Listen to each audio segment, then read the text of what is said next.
No, le decimos a Sánchez lo mismo que le hemos dicho siempre, que si no mueve ficha, Cataluña le pasará por encima. ¿Dicen nada al señor Torra? El señor Torra es el presidente de la Generalitat. ¿Les pareció bien lo que dijo ayer? ¿Les pareció bien que diera su ultimátum al gobierno? Los ultimátum los carga el diablo. ¿Y entonces le parece mal? No he dicho eso. Hombre, si los carga el diablo, ¿cuál es el diablo? El diablo viste de Ciudadanos.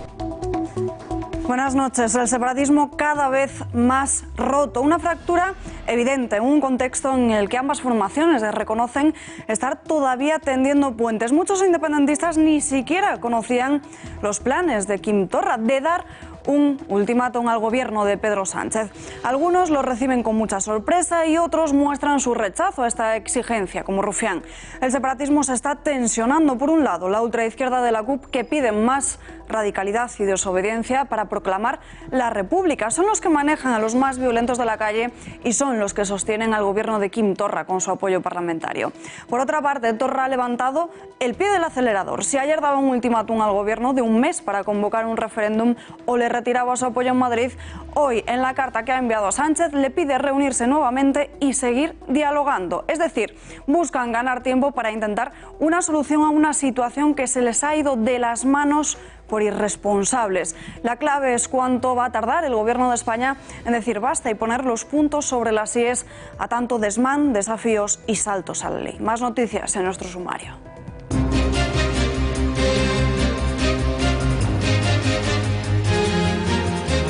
Continúan las buenas noticias para la formación de Santiago Abascal. Si ayer conocíamos una encuesta que le llevaba hasta el Congreso de los Diputados, acabamos de saber que en la caja de Vox entran 1,2 millones de donaciones individuales de los afiliados. Una cifra de afiliados, además, que no para de crecer. Desde agosto de 2017 se han triplicado. Nuevas revelaciones en torno a la Gürtel. El empresario José Luis Huerta financió actos del PP como fiestas y comuniones de varios alcaldes de los populares madrileños y todo ello con dinero público. Entre esas comuniones destaca la hija de Francisco Granados, que costó, atención, 48.000 euros.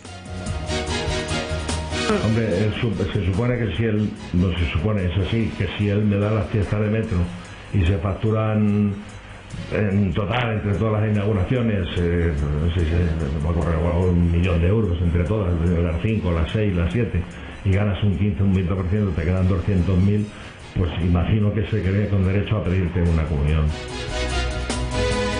El exalcalde popular de Majadahonda, Guillermo Ortega, ha solicitado a la Audiencia Nacional su puesta en libertad. Lo hace después de conocer las grabaciones del excomisario José Manuel Villarejo con Baltasar Garzón, en las que se habla de que el magistrado podría haber urdido para hacerse cargo de la causa. En unos minutos hablaremos con su abogado. La COE asegura que obligar por ley a que haya cuotas de mujeres en los consejos podría perjudicar la competitividad de las empresas. El vicepresidente Antonio Garamendi se ha mostrado más partidario de promocionar a las mujeres en las empresas, pero no obligarlas a cumplir con estas cuotas. Una doctora de la Universidad del País Vasco descubre una planta que mata células cancerígenas humanas. Se trata de una planta que se recoge en el Amazonas de Colombia, que poblaciones indígenas usan por sus propiedades antiinflamatorias. Todavía queda mucho de la investigación, pero se muestran muy esperanzados. Caos en las redes sociales. Esta mañana Instagram ha sufrido una caída a nivel mundial durante 2 horas. La aplicación dejó de funcionar en muchas zonas del mundo, como en Latinoamérica y también en España. Horas sin conexión que ha provocado la ira y desesperación de muchos en la red.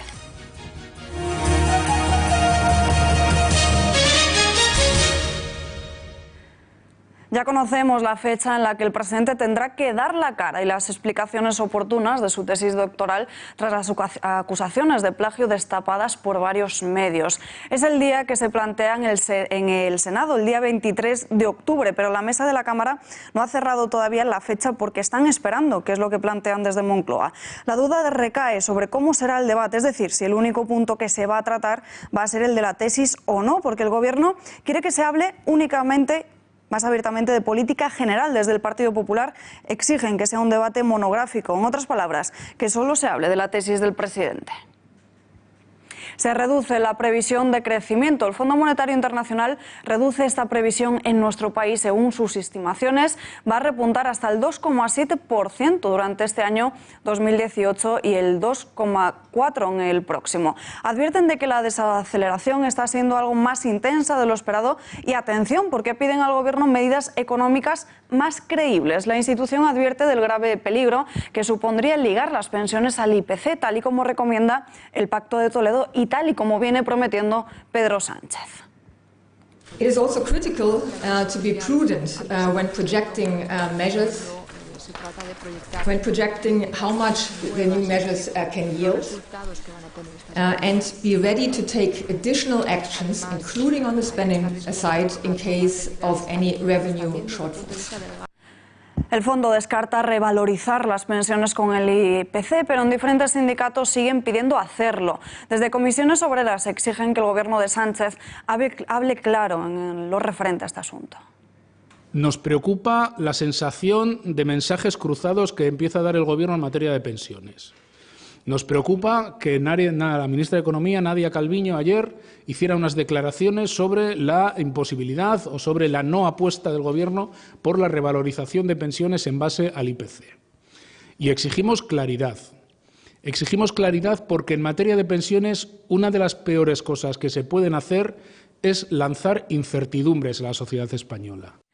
La ministra de Trabajo, Magdalena Valerio, está estudiando el reconocimiento expreso del derecho de los trabajadores a la distribución de su jornada de trabajo. Según la ministra, se debe equilibrar la flexibilidad en la distribución de la jornada laboral con la situación familiar. Debemos equilibrar la flexibilidad en la distribución de la jornada de trabajo desde la perspectiva de la empresa con el derecho de los trabajadores a una jornada previsible que permita su compatibilidad con la vida familiar y personal. Para ello, estamos estudiando el establecimiento de un registro horario y el reconocimiento expreso del derecho de trabajadoras y trabajadores a la distribución regular o previsible de su jornada de trabajo.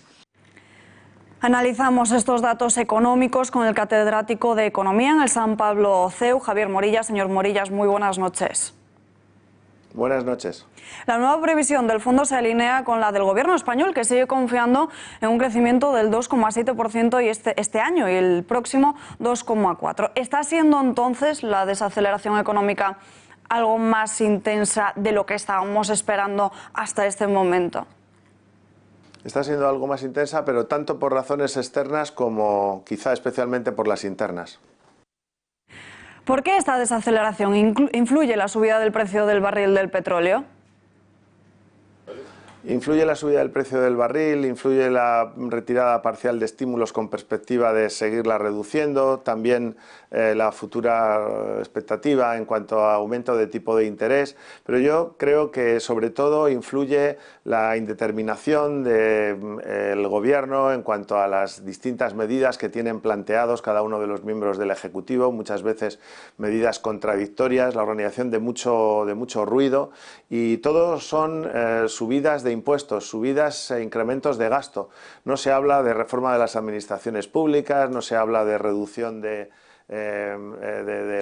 propio gasto público ni de la reforma de las administraciones, es decir, que en ese sentido todos los ruidos tienden a ser negativos desde el punto de vista económico y además tampoco se acaban concretando en nada, y yo creo que eso es lo que genera también una incertidumbre y una inseguridad añadida a la situación también más compleja que nos pueda venir de fuera.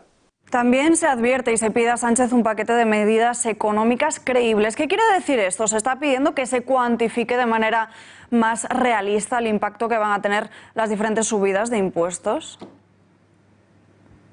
Lo que se le está pidiendo es que adopte unas medidas efectivamente más reputadas. Es que el Banco de España ha dicho que aún con la senda del déficit del 1,3%, que es lo que había dejado el gobierno del Partido Popular, se prevé un déficit público de 14.000 millones de euros. La secretaria de Estado del Ministerio hace 2 días ha declarado que podemos llegar a un déficit público del 2,7, es decir, ya no de 1,3 ni del 1,8, sino del 2,7. Bueno, en un momento en lo que precisamente se intenta por parte de los países miembros acotar la deuda, es decir, si el objetivo durante estos años ha sido sacar a todos los países del régimen de control en cuanto a déficit excesivo, pues ahora que han llegado a haber 22 países, por cierto, en esa situación, el último España, bueno, ahora de lo que se trata es un compromiso por reducir el volumen de deuda que tienen los países miembros. Por supuesto Italia, Grecia, pero también Francia y España, pues especialmente, porque el 44% de nuestra deuda está en manos de inversores extranjeros. Eso quiere decir que cuando se pagan los gastos, los intereses de los gastos financieros de esa deuda, pues es un dinero que sale al exterior. Otro 22% lo tiene el Banco Central Europeo, por cierto. Es decir, que más del 66% de nuestra deuda no está en manos de inversores nacionales ni de entidades nacionales, para nuestra desgracia. El fondo también alerta de los problemas de ligar el IPC a las pensiones. ¿Cuáles serían esos principales riesgos? El principal riesgo es que va a haber un incremento de ese déficit público. Esto es también parte de lo que anunciaba el Banco de España.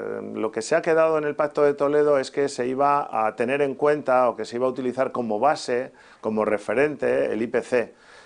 A mi entender no quería decir que se fueran a subir automáticamente de acuerdo con el IPC, sino que se tomaría como referencia. Yo creo que esto cabalmente lo ha explicado mejor la ministra de Economía recientemente, ¿no? Pero en todo caso, un incremento por esa vía del gasto va también a acumularse a la deuda que ya tenemos y sin plantear subidas de ingresos plausibles. Lo que se está haciendo por parte del Gobierno, y yo creo que lo que se acabará haciendo con unos presupuestos prorrogados, es inflar la partida de los ingresos presupuestarios, inflarla artificialmente, y luego efectivamente pues llegará un déficit mayor, mucho mayor del esperado, y una deuda que seguirá escalando del 97,4% en que habíamos bajado pues hasta el 98 o 98,3% del PIB aproximadamente.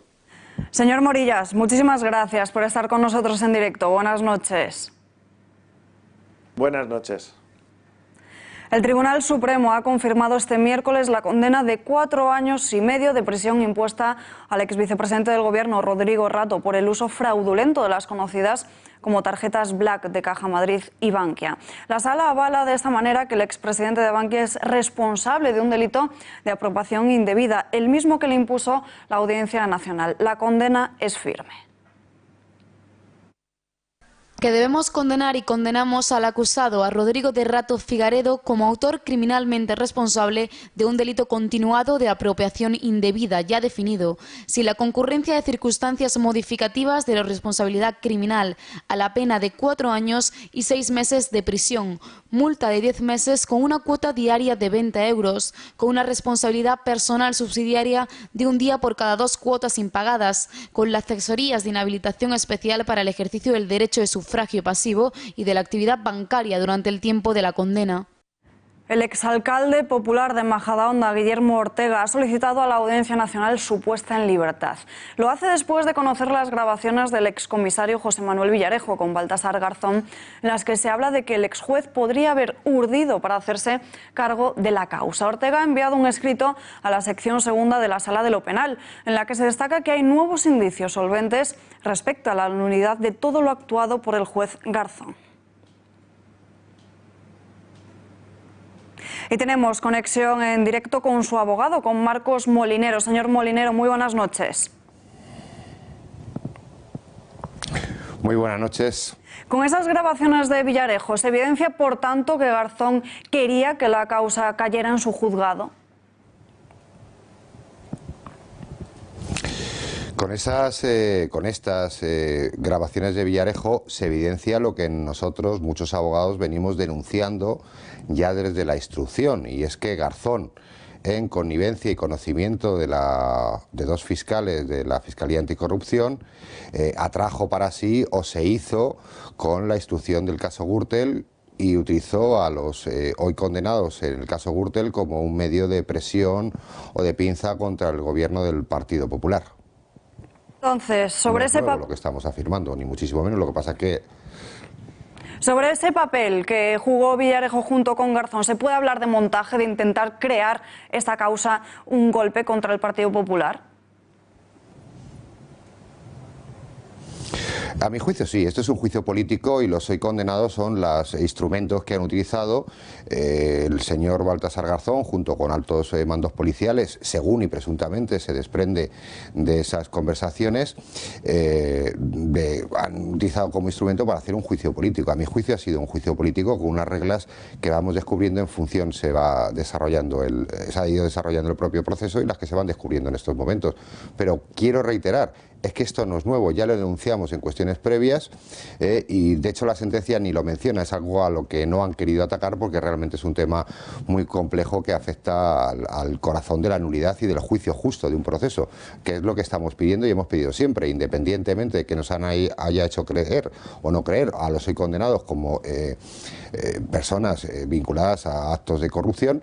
Lo que merecen como cualquier ciudadano en este país, en Europa y en el mundo, en cualquier país democrático, es un juicio justo, con un juez no contaminado y con un juez predeterminado por la ley, que en ningún momento fue don Baltasar Garzón, que como todos sabemos fue apartado de la carrera judicial por el peor delito que puede cometer un juez, que es la prevaricación.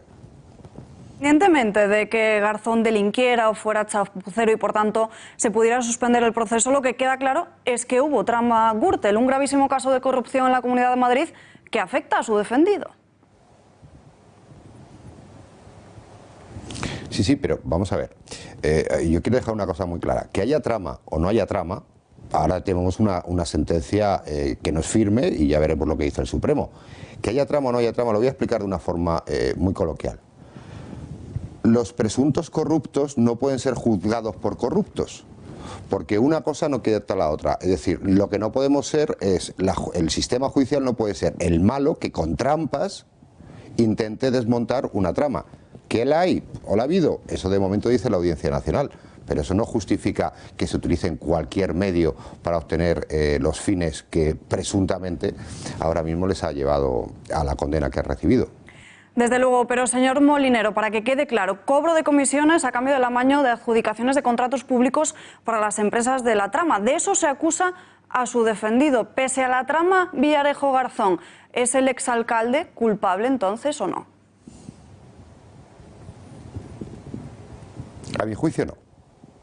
Y de hecho todavía tiene la presunción de inocencia. Hoy por hoy nadie puede afirmar que don Guillermo Ortega sea culpable de los delitos por los que se le ha condenado provisionalmente y por los que además en una nueva forma de considerar a los miembros de la Gürtel como unos proscritos malditos, hoy están en la cárcel con prisión provisional. Curiosamente hoy conocemos la sentencia del Rodrigo Rato, que ha estado en libertad hasta que el Supremo ha dictado una sentencia firme. Los miembros o acusados o condenados provisionalmente en Gürtel están provisionalmente en la cárcel porque eso son miembros de Gürtel. Pues señor Molinero, muchísimas gracias por estar con nosotros en directo. Muy buenas noches. Muchísimas gracias a vosotros. Buenas noches.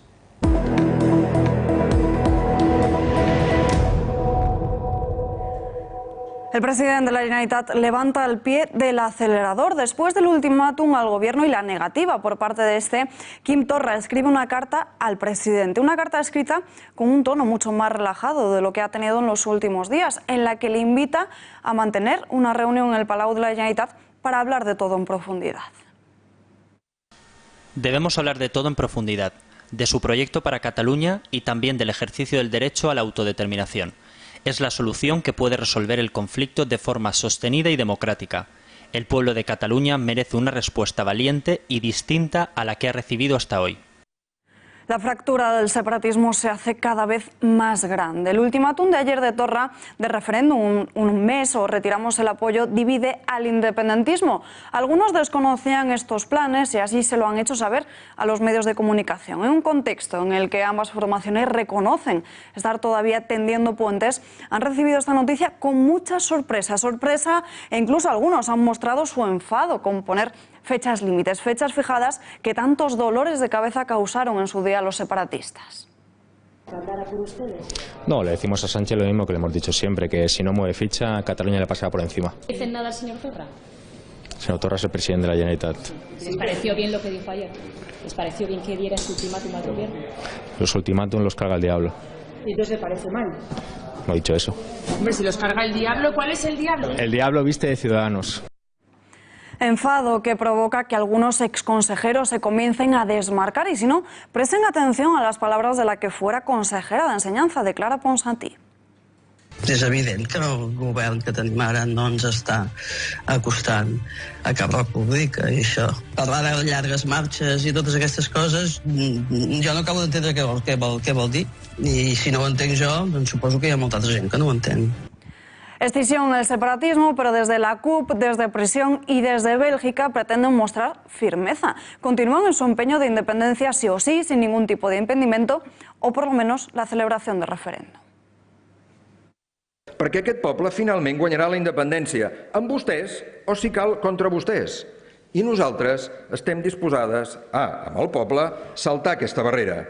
I tinguin molt present, els hi recordo de pas, que les claus de les presons les tenen vostès i que potser arribarà el moment que el poble exigirà que vostès alliberin els nostres presos i les nostres preses polítiques.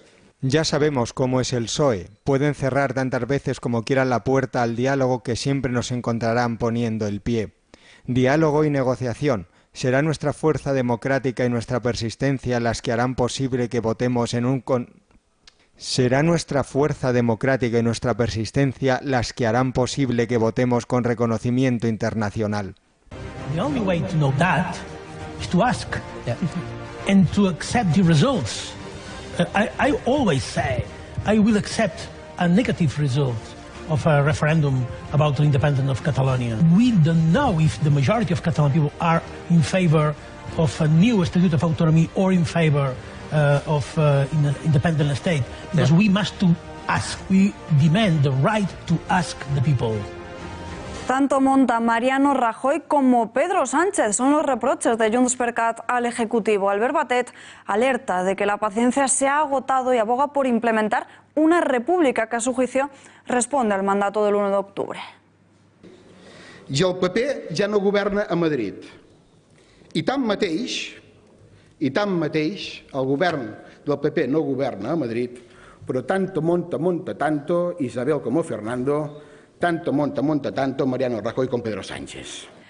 Bandera de España en mano, Inés Arrimadas ha subido al estrado del Parlamento de la Generalitat protagonizando uno de los momentos del día. La líder de Ciudadanos ha señalado que el país es mucho más fuerte que el gobierno de Sánchez. Pero no les va a servir de nada, ni siquiera a sus ciudadanos. ¿No creen que ha llegado la hora de decirle la verdad incluso a sus votantes, señor Torra? ¿No cree que ha llegado la hora de bajar a la realidad, de decirle a sus votantes que les han ustedes mentido durante tanto tiempo? Insultan y humillan a millones de catalanes, y le voy a decir por qué.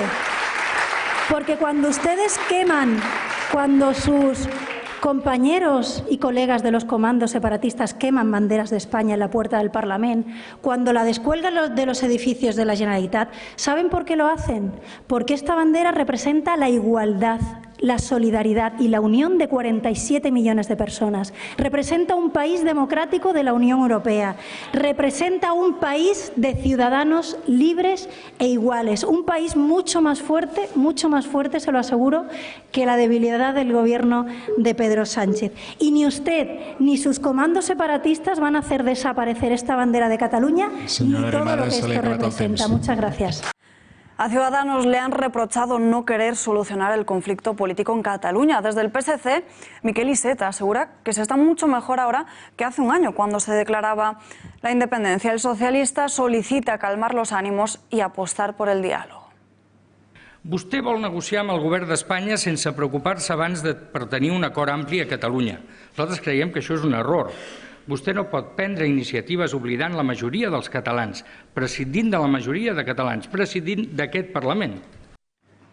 El humor y la ironía han sido los ejes de la declaración del PP catalán. Alejandro Fernández, su portavoz, acusa a Torra de preferir la exaltación a la violencia antes que el diálogo. Un discurso por el que Torra le ha calificado, atención, de troglodita. No le permitiremos que envíe a sus hordas fanatizadas a amedrentar a la gente. ¿Le ha quedado claro?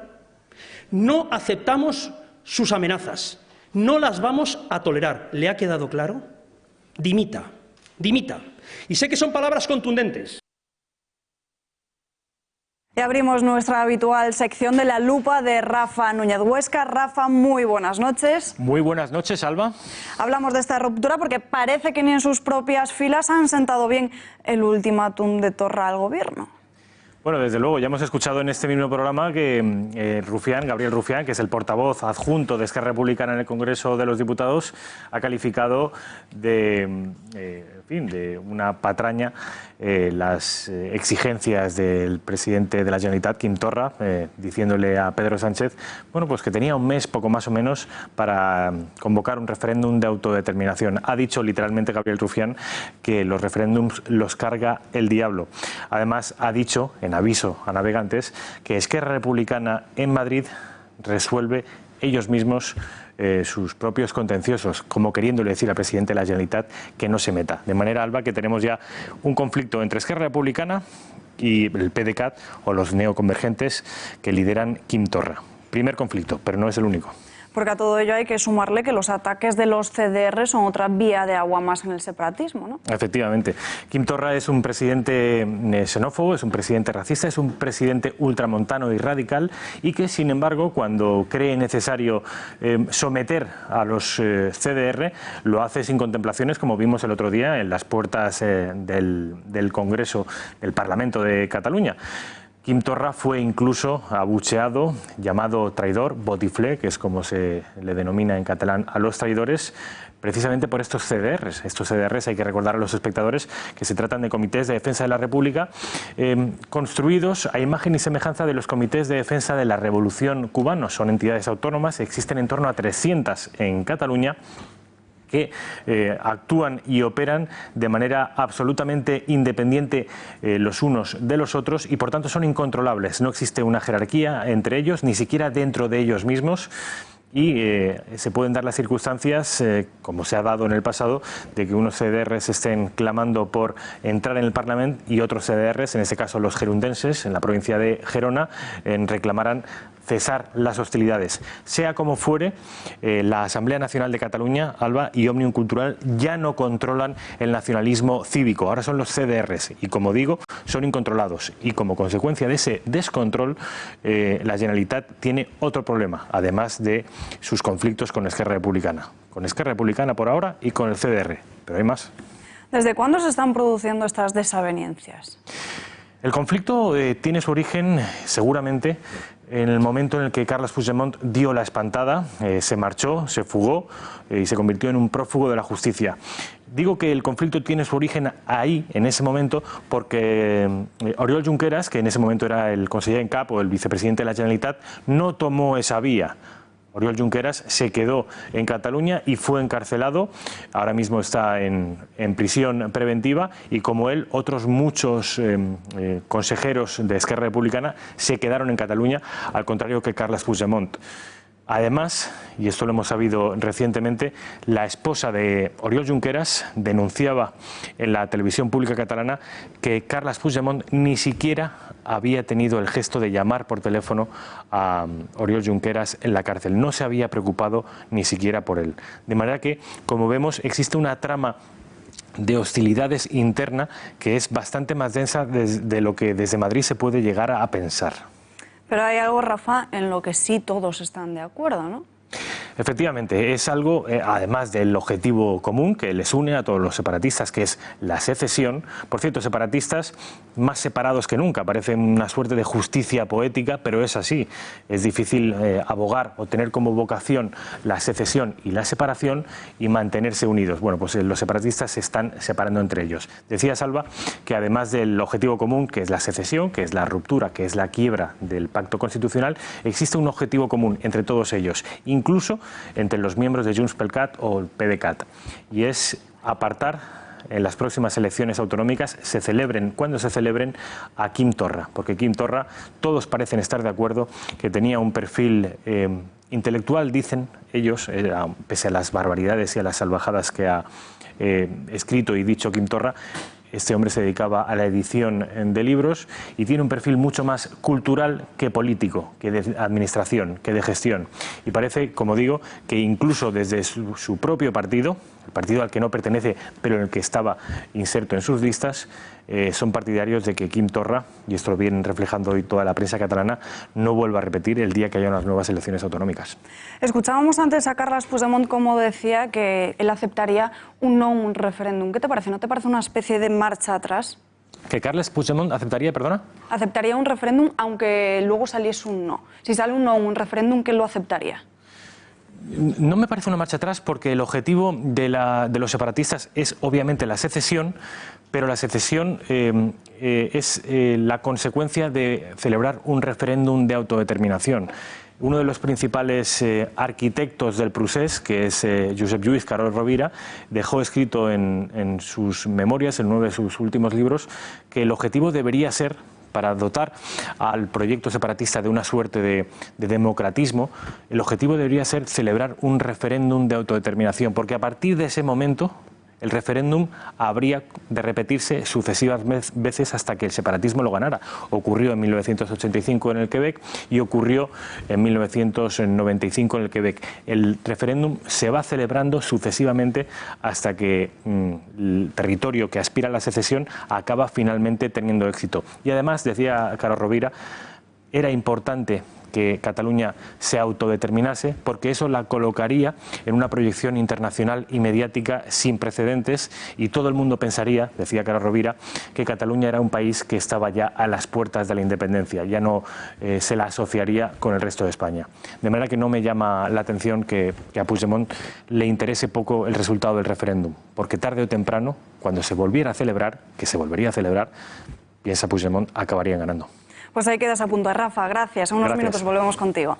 Pedro Sánchez sigue a lo suyo y prefiere ignorar las advertencias del separatismo. Moncloa afirman que el Ejecutivo piensa seguir con su hoja de ruta. Muy en la línea de lo dicho ayer por la ministra portavoz Isabel Celaá, en las últimas horas han vuelto a reafirmarse en su intención de dialogar para un autogobierno, pero nunca para la autodeterminación. A pesar de las advertencias, chantajes y ultimátums, desde el socialismo continúan tendiendo la mano y hablan de la necesidad de un diálogo sereno y pacífico.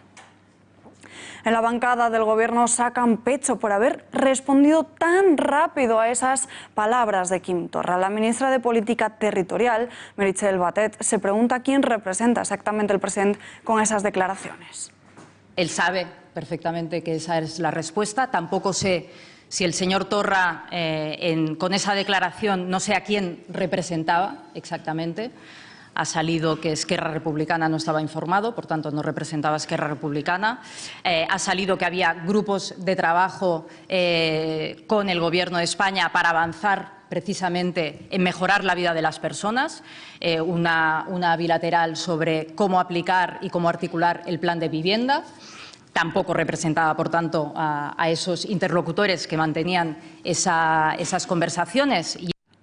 Continúan las peticiones de volver al 155 en Cataluña. El líder del PP, Pablo Casado, pide que se aplique inmediatamente y de forma duradera. Casado aboga por un personal propio en la Generalitat de Cataluña. Bueno, en absoluto, en absoluto. Yo lo que creo es que el rey lo que dijo es lo que pensábamos la mayoría de españoles. Y la revolución de los balcones, la España de las banderas, que después de ese discurso empezó a surgir y que yo aspiro a liderar, es precisamente la España transversal, que lejos de ideologías, lo que quiere es una respuesta firme al golpe de Estado secesionista. Y yo por eso aquí no vengo a pedir nada imposible. Yo vengo a pedir un artículo 155 porque tenemos los escaños en el Senado para aplicarlo. Humillante, vergonzoso e inaceptable, así considera Albert Rivera, que actuaron ayer desde el separatismo. Para el líder de Ciudadanos no se puede consentir que un presidente hable así, mucho menos que el sanchismo rompa el constitucionalismo. Más reacciones, porque hay quien prefiere optar por el diálogo, quien ni siquiera prefiere valorar lo que califican de bravuconadas, y otros que dicen que Sánchez es una crónica de una muerte anunciada.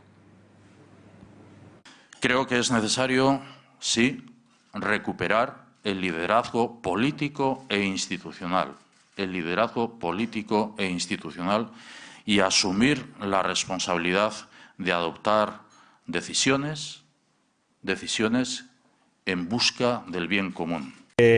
A mí me interesa muy poco las bravuconadas de unos y la utilización absolutamente mezquina y partidaria de otros. Creo que en Cataluña se necesita tranquilidad. Es lamentable, pero también es lamentable la actitud que ha ido teniendo el gobierno de la nación con respecto a lo de Cataluña. Yo creo que esto era crónica de una muerte anunciada, ¿no? El hecho de que al final le pusieran en esta tesitura y que entre la espada y la pared. Pero insisto, el responsable es Pedro Sánchez, que ha reído las gracias del nacionalismo y del independentismo durante todo ese tiempo. Hablamos de todo ello con el analista político y consultor de empresas Juan Arza. Señor Arza, muy buenas noches. Buenas noches. Ayer vimos un ultimátum de Torra a Pedro Sánchez y hoy le ha enviado una carta para invitarle al Palau para dialogar y hablar de todo tranquilamente. ¿Cabe la posibilidad de que haya una guerra pública y conversaciones suaves, privadas, entre Moncloa y Generalitat? Sin duda ninguna. Esas conversaciones hace mucho tiempo que se producen y la estrategia del gobierno, aquella en la que confía, es en dividir al nacionalismo, dividir al independentismo e ir haciéndole concesiones al independentismo más pragmático, más posibilista, para aislar a lo que ellos creen que es el independentismo más radical que representa el señor Torra. Lo que ocurre es que esa estrategia también la siguió el gobierno anterior y acabó en un fracaso estrepitoso. El independentismo a la hora de la verdad se ha mantenido unido y la distinción entre radicales y superradicales es una distinción que no nos ayuda nada a los españoles ni a los catalanes que queremos seguir siendo españoles. ¿Qué está haciendo Pedro Sánchez entonces? Simplemente publica un tuit y no habla públicamente y ni siquiera es él el que responde a Torra. Bueno, Pedro Sánchez, su primer y diría que prácticamente único interés, yo creo que ya nadie duda de ello, es permanecer en el gobierno a toda costa. Para ello necesita de los votos de los independentistas y es más, él sabe que después de unas futuras elecciones generales el Partido Socialista seguiría en una situación precaria y seguiría necesitando los votos de los independentistas. Por tanto, no le queda más remedio que hacer la vista gorda, ponerse de perfil e intentar que amaine e intentar, como digo, que el independentismo se modere, que se vayan imponiendo los más moderados, entre comillas, y poco más. La supervivencia es la única estrategia de Pedro Sánchez. ¿Y cuál es la estrategia del separatismo? Quizás estén buscando tiempo ante una situación que se les ha ido de las manos por irresponsables. Bueno, yo creo que hay dos estrategias. Una, que es la más radical, que es provocar una situación insostenible de ruptura, de violencia, que llame la atención de la comunidad internacional y que provoque una situación pues incluso de mediación internacional, que sería la estrategia del señor Puigdemont, Torra y todos aquellos que lo siguen. Y después hay la estrategia de Esquerra Republicana y de una parte del PDeCAT, que no dejan de ser radicales, que no dejan de ser independentistas, que no dejan de querer aplastar y marginar a la mitad de los catalanes, pero que son más pragmáticos, más posibilistas, que ven ahora mismo un gobierno al que pueden sacarle lo que les dé la gana, que ven que se les ha abierto el cielo, que pueden ganar tiempo, que vuelven a colocar a todos sus militantes en todas partes con muy buenos salarios, que le están arrancando millones y millones al gobierno central, que confían en arrancarle más competencias más adelante y que por tanto no renuncian para nada, no son leales para nada a la Constitución ni a España, que son igualmente radicales, pero que tienen una estrategia más posibilista, ¿no? Y además parece, según los socialistas, que les tenemos que dar las gracias por no querer echarnos de Cataluña. Hablemos de esa primera estrategia que mencionaba, de llevarlo este asunto al plano internacional. Ayer veíamos las portadas de diferentes periódicos en donde afirmaban que el separatismo estaba más roto que nunca. Es decir, el separatismo, otro fracaso más. ¿O es que quizás les da igual cómo hablen mientras hablen?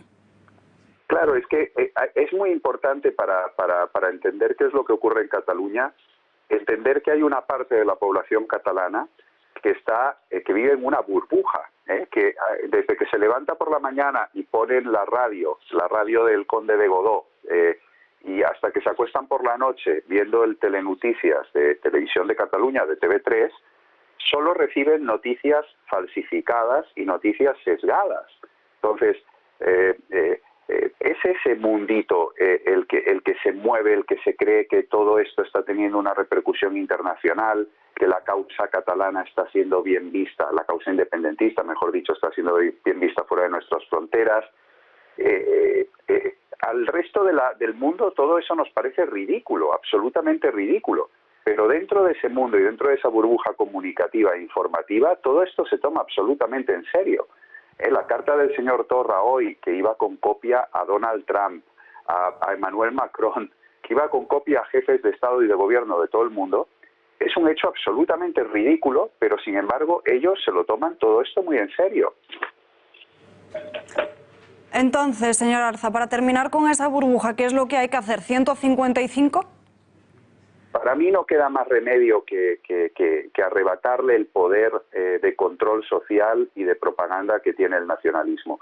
Mientras ellos tengan los instrumentos de control social y de propaganda y de comunicación de los que disfrutan en este momento, no va a haber cambio en Cataluña. Va a haber una parte de los catalanes muy importantes que van a seguir sometidos dentro de esa burbuja informativa. Por tanto, tarde o temprano hay que afrontar este problema. Llevamos muchísimos años queriendo resolverlo, conllevarlo, en fin, convivir con él, pero cada vez se ha hecho más grande, no tiene ninguna, posibilidad de disminuir si no se le quita poder al nacionalismo.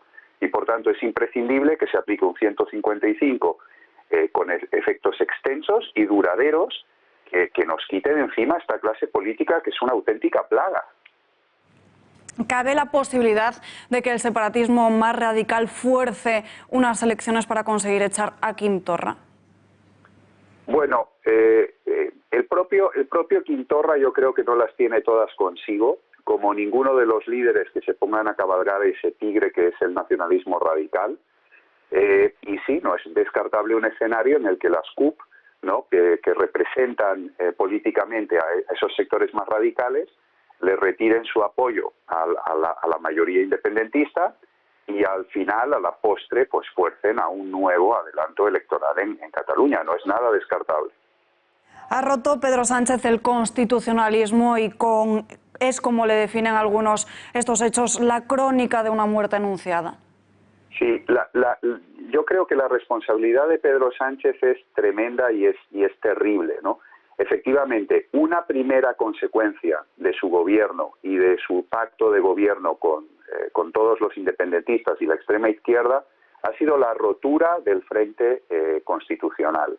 El PSC ahora mismo, y me remito a las declaraciones de Miquel Iceta hoy en el Parlamento, está equiparando a partidos como Partido Popular y Ciudadanos con los señores que vimos el otro día gritando enfrente del Parlamento y queriendo asaltar el Parlamento. Está intentando poner en un mismo plano de igualdad a esos radicales de extrema izquierda y nacionalistas con partidos que son absolutamente pacíficos y que defienden fines legítimos. Es una absoluta vergüenza la equidistancia que está adoptando el Partido Socialista. Esa es efectivamente una de las consecuencias más graves y más lamentables de la estrategia de Sánchez. Otra muy importante es toda la legitimación del discurso del independentismo. El Partido Socialista, tanto en Cataluña como en el resto de España, está adoptando todo el lenguaje nacionalista, los clichés y los giros ideológicos y los giros de pensamiento del nacionalismo. Esa legitimación del discurso nacionalista es terrorífica. Y finalmente están las concesiones materiales, el dinero, el poder que los socialistas le están devolviendo al nacionalismo y que incluso están dispuestos a incrementar, ¿no? Yo creo que lo que está haciendo el Partido Socialista es terrible y mucha gente dentro del propio Partido Socialista se está dando cuenta de eso y creo que la oposición a Pedro Sánchez dentro del Partido Socialista va a crecer y porque no puede ser de otra manera. Lo que pasa es que ya se sabe que el poder compacta mucho. Pedro Sánchez lo que sí que ha hecho es colocar a mucha gente en muchos sitios con muy buenos sueldos y así ha tapado muchas bocas, ¿no? Pero me temo que tarde o temprano el Partido Socialista también se va a enfrentar a un conflicto interno importante. Pues señor Arza, muchísimas gracias por su análisis. Buenas noches. Un placer, buenas noches. La Sala de lo Penal del Tribunal Supremo ha hecho públicos este miércoles 5 autos en los que vuelve a rechazar la puesta en libertad de los 9 procesados por la causa independentista en Cataluña que se encuentran en prisión preventiva, entre los que está el ex vicepresidente de la Generalitat, Oriol Junqueras, y la expresidenta del Parlament, Carme Forcadell. A otra de las recurrentes, la exconseller Dolors Bassa, le responde que su permanencia en prisión no depende de un determinado clima ni contexto político. Se cumple un año de aquel 3 de octubre en el que Su Majestad Felipe VI se impuso al gobierno para defender la unidad de España y serenar a un país entero. Todos hemos sido testigos de los hechos que se han ido produciendo en Cataluña, con la pretensión final de la Generalitat de que sea proclamada ilegalmente la independencia de Cataluña. Con sus decisiones han vulnerado de una manera sistemática las normas aprobadas legal y legítimamente, demostrando una deslealtad inadmisible hacia los poderes del Estado.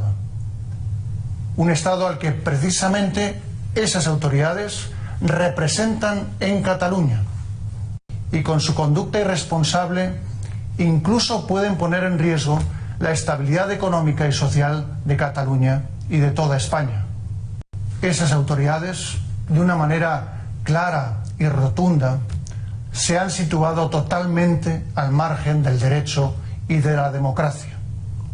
Han pretendido quebrar la unidad de España y la soberanía nacional, que es el derecho de todos los españoles a decidir democráticamente su vida en común.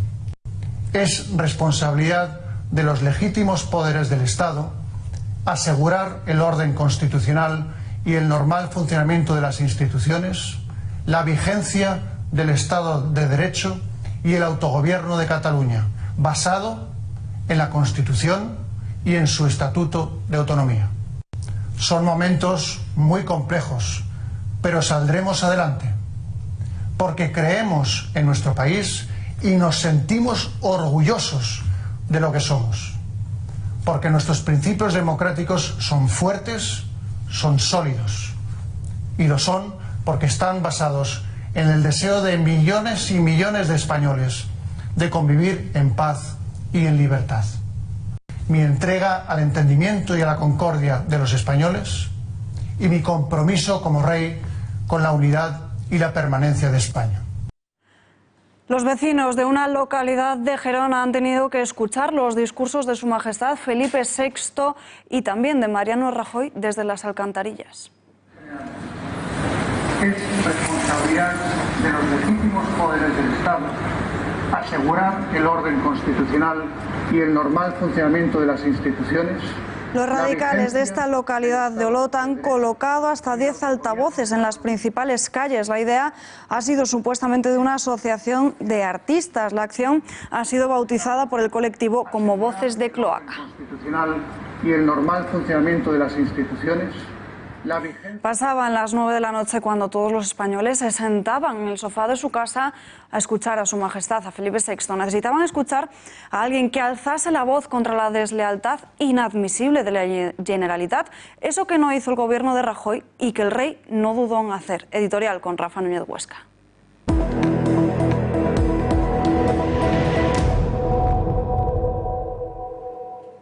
...3 de octubre de 2018, hoy hace un año, hoy hace justo un año que el Estado empezó a revolverse contra el golpe de Estado. Hoy hace justo un año que Su Majestad el Rey, como hizo su padre en el 81, se arremangó y lanzó un mensaje a todos los españoles. La nación en aquel momento yacía herida, víctima de una intolerable agresión. El gobierno cazaba sombras y deambulaba desconcertado. España, los españoles, estaban sumidos en la preocupación y el desasosiego.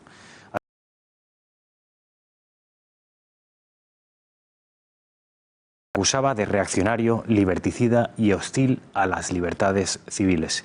Y en mitad de toda aquella tormenta, Felipe VI tomó las riendas de la nación y le devolvió la autoestima.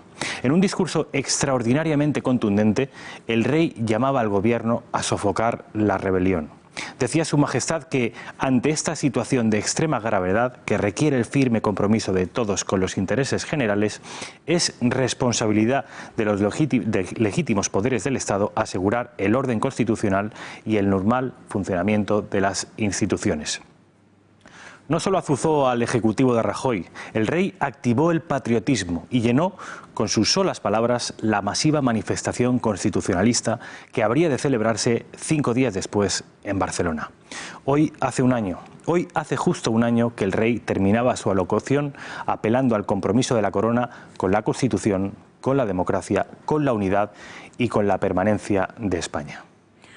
Rafa, gracias y buenas noches. Y Pablo Casado ve posible ilegalizar a la CUP por alentar a la violencia. Hace 2 días ya que el Partido Popular hablaba de cerrar el grifo, de terminar con la financiación a todas aquellas formaciones políticas que animasen a actuar con violencia. Pues bien, desde las filas populares creen que se puede ilegalizar gracias a una ley con fecha de 2002, la ley de partidos, con la misma que se ilegalizó Batasuna. Y es que en el artículo 9 de esta norma se plasma lo siguiente: se considera conducta grave fomentar, propiciar o legitimar la violencia como método para la consecución de objetivos políticos. Confirmado, un audio de los Mossos d'Esquadra desvela cómo estaban solos ante los radicales que protagonizaron el asedio al Parlamento este pasado lunes. No había efectivos suficientes para frenar esa protesta. Tothom fora dels cotxes, llanternes visibles, tenim que semblar molts més dels que som.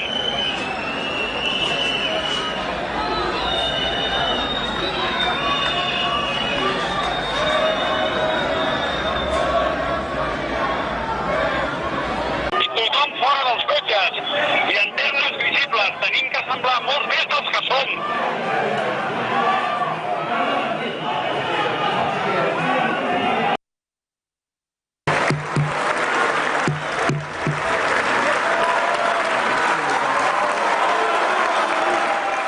Entre aplausos y abucheos, así se ha despedido Manuel Valls de su escaño francés. Abandona su asiento en la Asamblea Nacional Francesa, como saben, para optar por la alcaldía de Barcelona.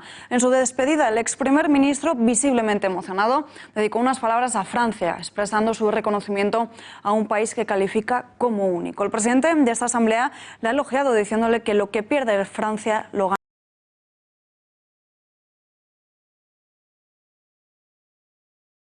De personas que se encontraban cenando o tomando algo en las terrazas se quedan estupefactos al observar cómo llega un vehículo y de él se bajan 4 personas encapuchadas que irrumpieron a tiros en un local de la localidad malagueña y que secuestran a un hombre. 2 horas más tarde, a 45 kilómetros exactamente en Algeciras, se encuentra un cadáver. La Policía Nacional investiga la posible relación entre ambos sucesos y que el cuerpo encontrado sea el de ese hombre que fue llevado por la fuerza. Y tengan muchísima precaución a quien abren las puertas de su casa. Revisores profesionales del gas alertan de que con la llegada del otoño hay más falsos revisores que nunca. Unas personas que tienen por objetivo principal las personas mayores y que viven en edificios antiguos. La Asociación de Empresas del Sector de las Instalaciones y la Energía señala cuál es su modus operandi. Alegar que tiene un defecto grave y así tratar de cobrar la inspección con un precio totalmente fuera de lo normal. Y bajo el hashtag No Cuela, la Organización de Consumidores y Usuarios alerta de las ofertas engañosas en supermercados. La última, una promoción de Carrefour, supuestamente ofrece hasta un 80% de descuento en casi 10.000 productos. En la OCU miran con extrañeza esta oferta y la califican de engañosa, ya que el procedimiento para obtener este beneficio no está del todo claro. El sistema sanitario español necesita más de 130.000 enfermeros para asegurar que la asistencia que se presta a los pacientes es segura y de calidad, según se desprende del estudio de análisis de la situación de los enfermeros y enfermeras en los centros sanitarios de España, realizado por el Sindicato de Enfermería. En concreto, se requieren unos 87.000 profesionales enfermeros más en la sanidad pública y otros 42.000 en la sanidad privada. Descubren un nuevo objeto en los confines del sistema solar.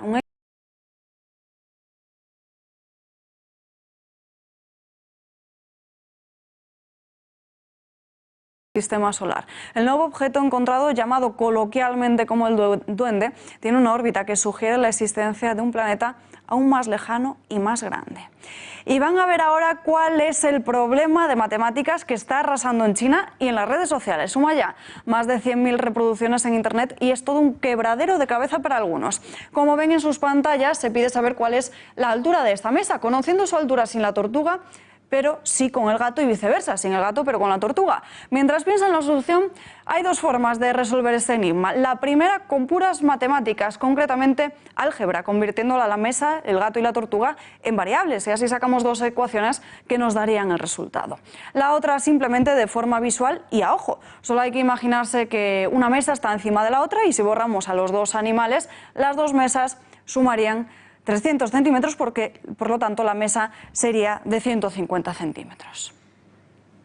Y abrimos página internacional con la mirada puesta en Venezuela. Cada día son asesinados 3 niños o adolescentes en el país, según un informe presentado por el Observatorio Venezolano de Violencia y también que defiende los derechos de los menores de edad. Según este estudio, 1.134 es el número total de homicidios de niños y adolescentes durante el pasado año 2017, es decir, una muerte violenta cada 8 horas. Por tanto, 90 muertes al mes, y de ese total, 78 menores de 4 años, 46 entre 5 y 9 años, 125 entre 10 y 14 y 108 fueron calificados como homicidios por resistencia a la autoridad. Y nosotros nos despedimos ya, pero como siempre les dejamos como en tiempos modernos y el gato al agua. Que tengan una buena noche. Hasta mañana.